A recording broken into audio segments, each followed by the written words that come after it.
Halo semuanya, Assalamualaikum warahmatullahi wabarakatuh. Kembali lagi di podcast Ranger Hima Akuntansi UNES. Nah, untuk tema kali ini, kita akan mengangkat tentang lingkungan pergaulanmu mencerminkan. Buat bintang tamu atau teman ngobrol kita buat pertemuan kali ini, ada Marcella Putri, Revi Fajiatun, dan Rizal Alfandi. Oh iya, teman-teman sekalian, pendengar podcast Ranger di Hima Akuntansi, karena tema kita yang satu ini berkaitan dengan lingkungan dan kepribadian, aku mau nanya nih sama tamu-tamu undangan yang ada di sini. Itu apa benar ya yang namanya lingkungan pertemanan itu besar dampaknya bagi pembentukan suatu karakter di diri kita, terutama diri kita yang saat ini gitu. Kita mulai aja dari Mas Fandi kayaknya. Ya, ini menurut Mas Fandi nih gimana nih Mas tentang pernyataan lingkungan pertemanan ini besar pengaruhnya terhadap karakter diri kita saat ini. Menurut Mas Fandi gimana tuh? Itu menurut aku itu pengaruhnya sangat besar karena itu kan apalagi pas awal-awal masih masa remaja. Nah itu kan kita harus pinter-pinter buat milih temen, dan juga itu yang bisa membuat karakter dan sikap kita bisa lebih baik lagi. Dan juga saat dalam lingkungan pertemanan itu kan kita bisa meniru segala karakter dari teman-teman kita. Dan juga di lingkungan pertemanan juga kan itu ada sisi positif dan juga sisi negatif. Nah sebenarnya mencari teman banyak itu bagus, tapi kan sebaiknya kita ya mencari teman yang pinter-pinter lah, yang kita bisa ambil positifnya lebih banyaknya daripada negatifnya. Nah jadi pentingnya dalam lingkungan pertemanan itu ya kita bisa ambil positifnya lebih banyak gitu daripada kita ambil dari sisi negatifnya gitu sih. Ya kalau kebanyakan teman kita banyak negatifnya, ya kita ambil positifnya aja daripada kita meniru segala hal negatif itu. Ini termasuk Ya, Mas Fandi juga itu berteman Mas dengan teman-teman yang katakanlah itu sikapnya kurang baik kayak gitu. Mas Fandi berteman juga kah sama mereka gitu Mas? Atau Mas Fandi lebih pilih-pilih nih Mas kayaknya? teman aku semua anggap teman. Oh, Teman aku gitu. banyak, tapi ya aku orangnya pilih-pilih. Kalau ya teman bisa aku anggap teman, tapi teman itu aku bisa pilih gitu loh, dari karakter sikap dia, perilaku dia gitu. Jadi yang bisa bentuk karakter aku gitu. Ya bener banget nih Mas. Aku juga setuju sih sama Mas Fandi karena kan temen itu kadang kan keseharian kita sama temen-temen, terus ada ketika orang lain melihat kita sama temen yang katakanlah kurang baik dalam sikap, kan nanti diri kita juga agak ternilai kurang baik juga gitu. Ya bener banget kata Mas Fandi gitu. Terus aku Iya. mau ini juga nih nanya ke Mbak Revi nih. Tadi kan udah nih ya Mas Fandi, kata Mas Fandi kan Mas Fandi temenan sama siapa aja, semuanya dianggap temen. Tapi yang penting diri kita bisa memfilter tentang negatifnya, tentang positifnya. Tuh keren sih Mas Fandi punya pergaulan yang cukup luas. Nah, aku mau tanya ke partnernya Mas Fandi nih di Hima, Mbak Revi. Kalau menurut Mbak Revi, seberapa besar ya pengaruh dari lingkungan sosial kita terhadap pembentukan karakter kita gitu? Gimana nih Mbak Revi? Oke, menurut aku ya besar banget sih pengaruh lingkungan gitu buat diri kita gitu. Apalagi karena kan sebenarnya kita dari kecil gitu. Kita kalau dari kecil hidup di lingkungan yang misalnya pengaruhnya itu positif, itu lingkungannya tuh auranya positif, itu pasti secara nggak langsung bakal kayak kita juga tindak tanduk kita gitu kan bakal ngikutin apa yang kita lihat di lingkungan gitu kan. Beda halnya kalau misalnya di lingkungan kita tuh orang-orangnya kayak dalam artian negatif gitu, terus keras-keras, terus misalnya kalau ngomong kasar atau gimana, itu kan pasti secara nggak langsung juga bakal ngebentuk diri kita buat ngomong kayak mereka gitu kan, karena yang sehari-hari kita lihat ya orang-orang yang ada di sekitar kita, lingkungan kita gitu. Jadi menurut aku berpengaruh banget sih. Juga kan ada yang bilang ibaratnya kayak dilihat aja dari keluarganya gitu. Oh ini keluarganya misalnya Islami gitu. Ya, anak-anaknya juga kan di luar bakal dipandang kayak oh ini dari keluarga yang baik-baik nih gitu. Beda halnya kalau misalnya kadang kan ada ya anak-anak yang dalam artian perilakunya rada menyimpang gitu. Kan orang-orang pasti ngeluh keluarganya dari keluarga mana sih? Pasti keluarganya juga kurang itu ya, kurang didikannya kurang gimana gitu. Makanya anaknya kayak gitu. Jadi itu sih seberpengaruh itu sih lingkungan buat karakter gitu kita. Iya. Nah, buat Mbak Revi sendiri, apakah lingkungan Mbak Revi saat ini itu sudah memberikan dampak yang positif buat kepribadian Mbak Revi menurut Mbak Revi? Menurut aku ya, alhamdulillah banget. Aku kan besar gitu di kampung kan. Nah, kebanyakan orang kampung kan kayak ramah-ramah, terus hidupnya tuh saling satu sama lain saling bantu gitu loh. Jadi kayak terus sopan santunnya, apanya gitu juga diperhatikan banget. Apalagi kalau orang kampung kan misalnya ada yang menyimpang sedikit gitu kan langsung dibilang kok gitu sih gini gitu. Makanya kayak alhamdulillah banget aku hidup di kampung, terus orang-orangnya tuh kayak kalau misalnya aku ada salah dikit atau apa itu langsung kayak kamu tuh nggak boleh gini loh, kamu tuh dari keluarga gini gitu. Jadi kayak alhamdulillah aku besar di lingkungan yang benar-benar positif gitu. Hangat banget gitu ya lingkungannya kalau gitu ya. Ya kalau Mbak Revi sendiri bermasalah nggak sih Mbak kalau ngelihat Mbak Revi kan tadi hidup di lingkungan yang ramah dan kepedulian terhadap sesamanya itu cukup tinggi gitu. Nah kalau kita lihat di teman-teman mahasiswa kan nggak semuanya seperti Mbak Revi yang dibentuk di lingkungan yang cukup dengan kepedulian yang tinggi. Ada juga orang yang acuh tak acuh, ada yang apatis gitu. Kalau ngomong kasar itu, kalau Mbak Revi sendiri, kalau ngelihat orang yang kayak gitu, tanggapannya gimana ya? Kalau buat diri Mbak Revi gitu.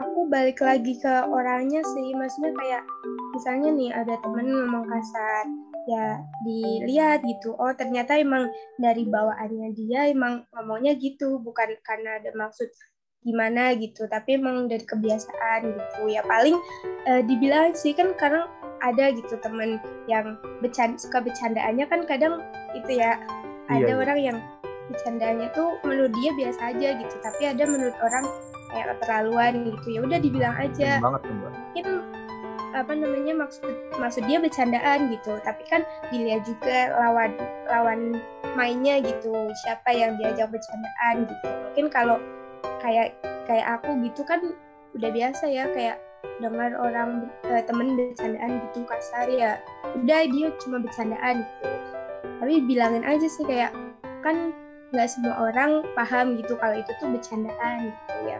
Mungkin lebih dijaga lagi sih, kayak kurangin gitu kasar-kasarnya, yang bercandaan yang sarkas gitu. Iya. Berarti kita juga harus saling mengingatkan lah ya Mbak kalau kayak gitu ya. Apalagi kan kita kuliah di Jawa Tengah gitu mungkin ya Mbak. Apalagi Jawa kan kayak kita kuliah kan ketemu sama orang banyak gitu kan ya, dari luar Jawa, dari Sumatera gitu kan, orang yang cara ngomongnya kan rada keras gitu kan. Jadi ya udah kita paham aja mereka, cuma kita juga ngomong sama mereka kalau di Jawa tuh baiknya gini gitu. Iya, keren banget sih ini jawaban dari Mbak Revi, karena kita kan sering banget nemu cultural shock kadang ya. Kalau di sosiologi dulu kan disebutnya gitu. Kita yang dari budaya seperti ini ketemu dengan teman yang agak keras, kadang suka gimana gitu. Tapi ya bener kata Mbak Revi sih, kita semua kan terbentuk dari lingkungan kita gitu. Ya kita harus punya toleransi sih. Kalau mereka salah ya diingetin sih. Keren banget, mantap Mbak Revi. Makasih Mbak Revi. Selanjutnya aku mau nanya sama Sheila nih. Kalau boleh tahu, halo Sheila, ada nggak ya? Halo, ada. Sheila, aku mau tanya nih. Sebelumnya tanya dulu deh asalnya, tadi lupa. Sela dari mana ya? Aku dari Kalimantan Tengah, dari Pangkalan Bun. Oh, dari Kalteng. Gokil sini, jauh banget dari Semarang. Orang jauh. Halo orang jauh. Ya, jadi gini saya, menurut kamu sendiri, kita udah lihat kita udah dengar dari Mbak Revi dan Mas Pandi tentang dampak lingkungan terhadap pembentukan karakter itu. Itu cukup besar dampaknya, apalagi untuk diri kita saat ini. Nah, menurut kamu sendiri nih saya, sebenarnya seberapa besar sih dampak pengaruh dari lingkungan itu terhadap kepribadian kamu saat ini gitu? Oke, kalau menurut aku sih sebenarnya itu 50-50 ya, dalam artian lingkungan itu bisa berpengaruh besar buat kita, tapi bisa juga pengaruhnya cuma kecil atau bahkan tidak berpengaruh sama sekali ke kita. Nah, menurut aku itu semua kembali lagi ke diri kita sendiri. Kalau mungkin ketika kita kecil, pasti kita akan mengikuti didikan dari orang tua. Orang tua mendidik A, ya pasti kita akan mengikuti. Tapi kan kita tidak selamanya kecil terus ya, pasti kita akan jadi remaja, jadi dewasa, kayak gitu. Nah, ketika kita remaja, ketika kita dewasa, kita itu dipertemukan dengan lingkungan yang berbeda-beda. Nah, di situ kita sebagai manusia itu pasti bisa menilai mana yang sekiranya positif, mana yang sekiranya negatif. Nah, itu semua berbalik lagi ke diri sendiri. Kalau kita bisa memilah mana yang positif, mana yang negatif, kita tuh pasti bisa berbaur di lingkungan manapun kita berada saat itu gitu. Jadi buat aku pengaruh dari lingkungan itu balik lagi ke diri sendiri, gimana kita berpegang teguh sama prinsip kita dan gimana kita mau menerima prinsip-prinsip lain yang mungkin aja datang di kehidupan kita, gitu sih menurut aku. Sayla ini cukup unik ya, ternyata lingkungan pengaruhnya tidak lebih dari 50% karakter kita ini sangat unik. Berarti apapun lingkungan yang ada di sekitar kita, kalau kita itu punya pendirian yang teguh, itu pengaruhnya nggak begitu besar gitu ya, saya buat kamu ya. Iya benar, kayak gitu sih. Mantap Sheila. Oke, makasih semuanya nih. Ini jawabannya gokil-gokil sih tentang seberapa besar dampak lingkungan sosial terhadap pembentukan karakter kita. Nah, untuk ada masalah seperti ini di kehidupan kita saat ini, itu kita kenal ada pepatah di bahasa Arab itu bilang anil marilatasal wasalam korinihi wakulun korinabil mukoriniak tadi. Artinya itu kalau kamu ingin berteman dengan seseorang, lihatlah temannya, karena seseorang akan melakukan hal yang dilakukan oleh temannya. Kalau temannya itu berkelakuan buruk, maka jangan ditemani. Kalau temannya melakukan sesuatu yang baik-baik, maka segera temani saja. Nah, ini cukup unik nih, cukup bisa dijadikan bahan diskusi nih. Kita kalau mau temenan sama orang, itu lihat temennya. Ini kalau buat kalian semua nih, ini termasuk yang bener nggak nih ya kira-kira peribahasa dalam bahasa Arab tadi? Mau temenan sama orang, jangan langsung tanyain orangnya, tapi tanyain temennya. Sementara tadi kan Mas Fandi bilang katanya temenan sama siapa aja. Berarti kan kalau kita mau temenan sama orang, terus ngelihat temennya kurang baik kan, kalau kata bahasa tadi kan jangan didekati gitu. Ini menarik, aku mau tanya. Ini menurut Mbak Revi gimana ya Mbak tentang pernyataan tadi tuh? Katanya kalau mau temenan sama seseorang, lihat temennya. Kalau temennya baik, berarti orang itu baik. Nah, menurut Mbak Revi, pernyataan itu seperti apa? Menurut aku 50-50 sih kayaknya ya. Karena kan, ya sih emang kayak kita berteman pasti rata-rata sama yang sefrekuensi gitu kan. Sama yang kadang ya nggak jauh beda lah sama kita gitu, tapi kan nggak mesti bener-bener satu pergaulan tuh karakternya sama semua gitu kan. Jadi menurut aku 50-50 sih, bisa iya bisa enggak, karena balik lagi kadang pribadinya dalam suatu pergaulan pun nggak mesti memiliki kepribadian yang sama sih. Tapi kan emang benar kan ada juga pepatah kayak kalimat lah yang terkenal, kalau kita berteman sama penjual minyak wangi kan kita ikutan wangi, ya enggak?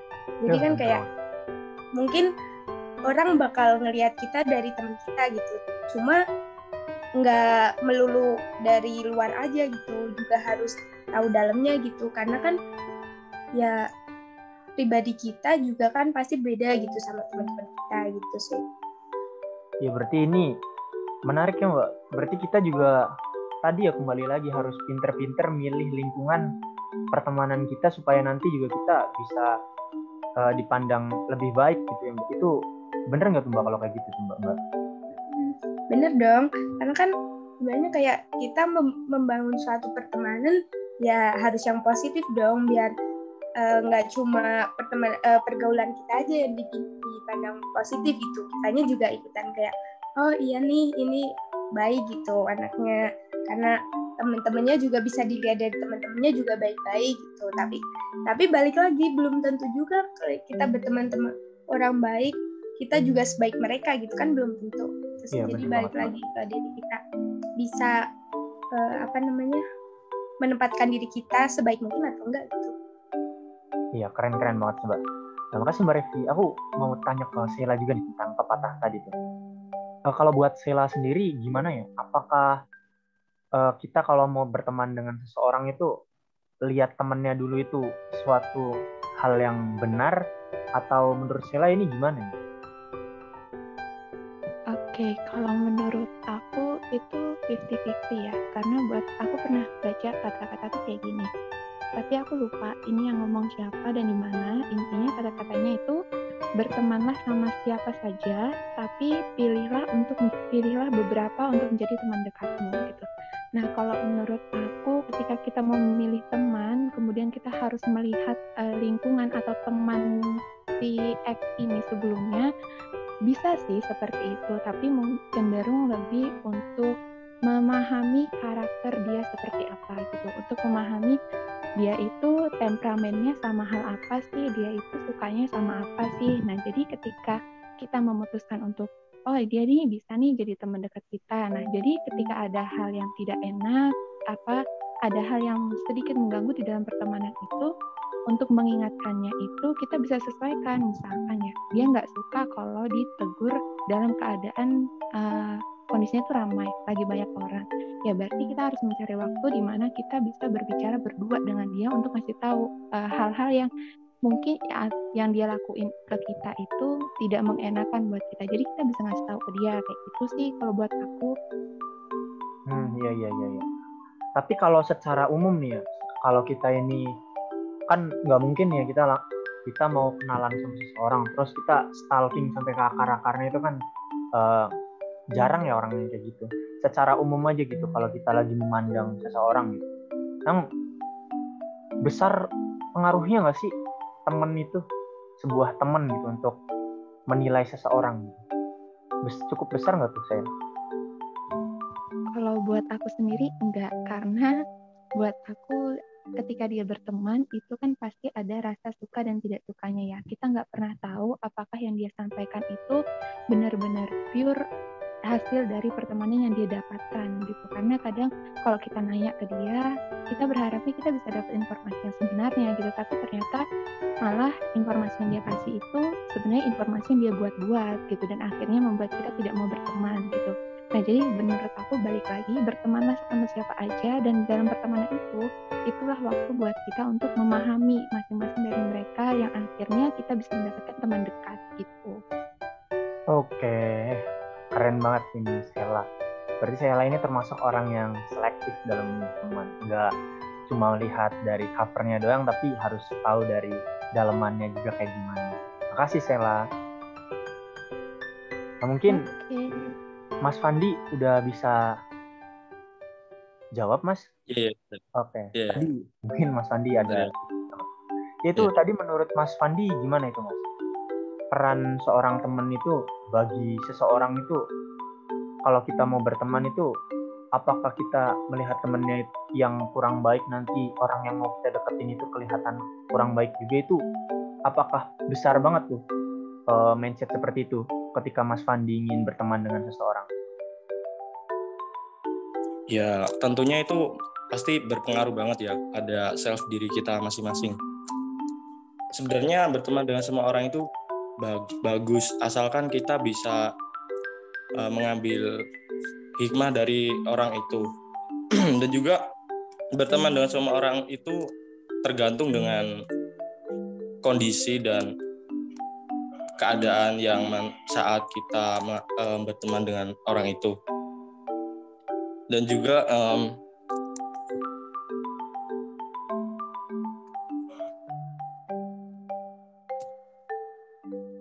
kalau kita teman dengan orang yang menurut kita kurang baik, pandangan kita, perilakunya kurang baik, mungkin ya sebaiknya kita jauhi aja, karena kalau dia emang kebanyakan negatifnya, pasti kan efek besarnya bisa kena sama diri kita kan, sama kita juga, self diri kita juga.